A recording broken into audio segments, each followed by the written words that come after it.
Neftçi bu hücumçuya 200 min dollardan artıq ödəmə etmək istəmir.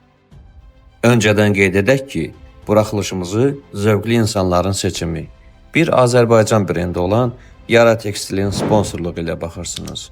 Söhbət Neftçinin Nigeriya millisinin hücumçusu Isaac Success-la apardığı danışıqlardan gedir. Bu danışıqlar düyünə düşüb.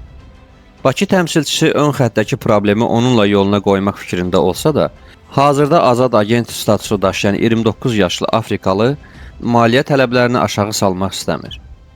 Paytaxt klubu 2025-ci ilin əvvəlindən klubsuz qalan forvarda qarşıdakı 8 ay üçün 200 min dollardan artıq məbləğ ödəmək fikrində deyil. Success-in üzərində dayandığı rəqəm isə bundan az qala 2 dəfə çoxdur.